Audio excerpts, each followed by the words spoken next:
Welcome to The Explainer.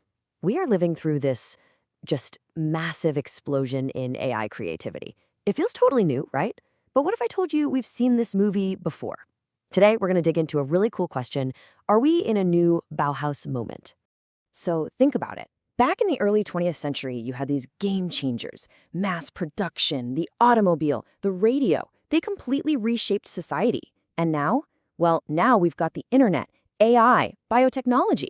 The tech itself is obviously worlds apart, but that feeling that the entire world is being remade right before our eyes, it's exactly the same.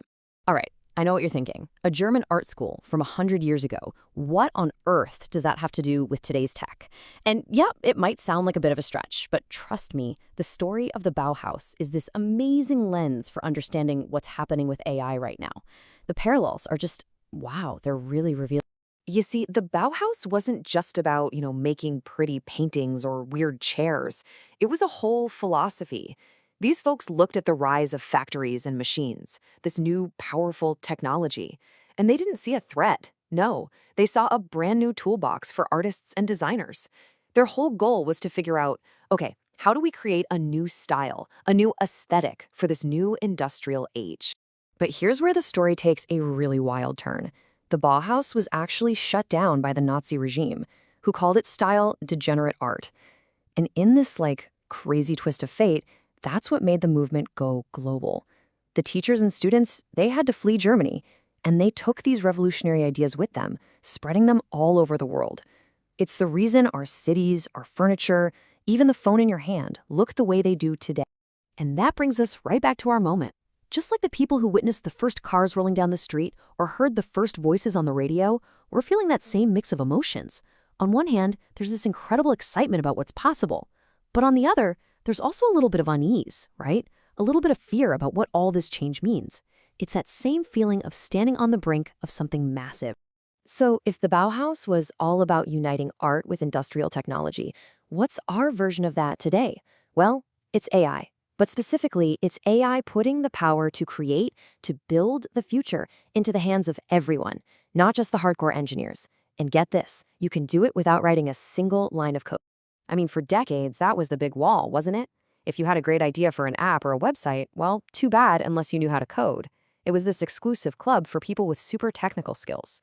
But that wall, it's not just cracking, it's being demolished, and it's happening incredibly fast. This is what people are calling the rise of no-code and low-code AI, and it's a total game changer. All of a sudden, you don't need to be a programmer to be a creator. You can literally just describe an app in plain English, and boom, an AI writes the code for you. You can take a screenshot of a website you like, and an AI can clone its design. It's this huge democratization of technology, and it's creating this whole new wave of entrepreneurs and builders. Seriously, the whole process is becoming unbelievably simple.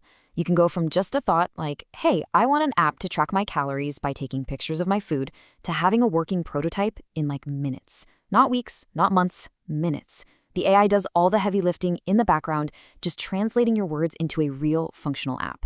Okay, but this whole revolution isn't just about empowering beginners. It's also completely transforming the way professional developers work.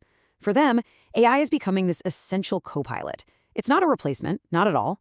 Think of it more like the smartest assistant they've ever had. Now, to really get how this works, we need to talk about something called an API.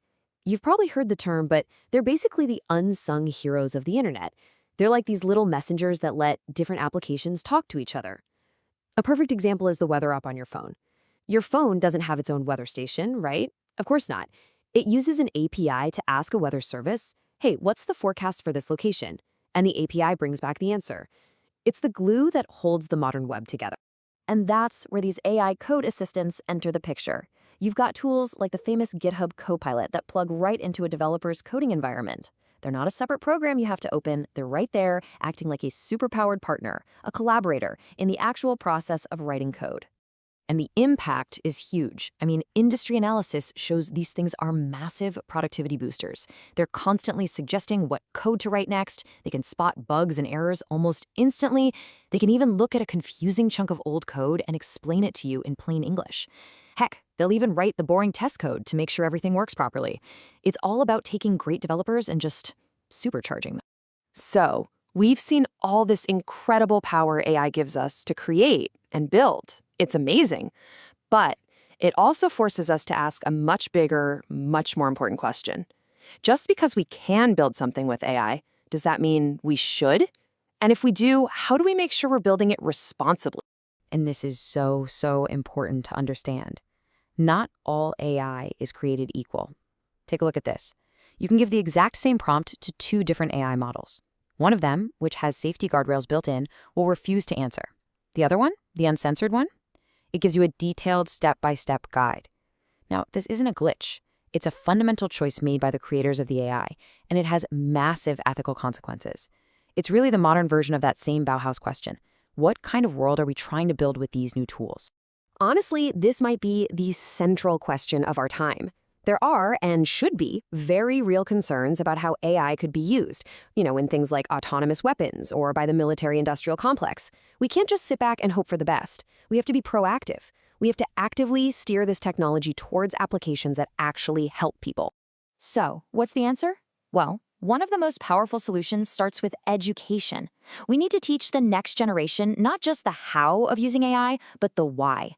Why are we building this? For what purpose? We need a curriculum that focuses on AI for social good, things like improving healthcare, protecting our environment, creating tools for accessibility. That's how you empower young people to be the responsible architects of the future, not just passive consumers of the technology. So where does all this go from here? What's next? Well, we're already starting to move past the idea of AI as just a passive tool that waits for you to type something. The next big frontier, the thing everyone is talking about, is the AI agent. So what exactly is an AI agent? Think of it as the next major leap in evolution. This is an AI that doesn't just answer one question and then stop. No, an agent can understand a complex, high-level goal. It can then reason, break that goal down into smaller steps, figure out what tools it needs to use, like browsing the web or using other apps, and then work on its own autonomously to actually get the job done. And let me be clear, this isn't some far-off sci-fi fantasy. The entire tech industry is racing towards this. You hear it from all the big players. Leaders at Google, for example, have said that building these agentic capabilities is the next great frontier. It's the challenge everyone is trying to solve right now. So the real game changer here is autonomy and the ability to do multi-step tasks. Right now, you might ask an AI to find you flights. Then you ask it to find hotels. Then you ask it for restaurants. It's all separate. With an AI agent, you could just say, hey, plan my weekend trip to Chicago, and it would figure out all the steps. It would find the flights, book the hotel, make dinner reservations, and even handle little problems that pop up along the way, all without you having to guide it at every single step. Now, let's be real for a second. We're not completely there yet. We're definitely in a transition phase.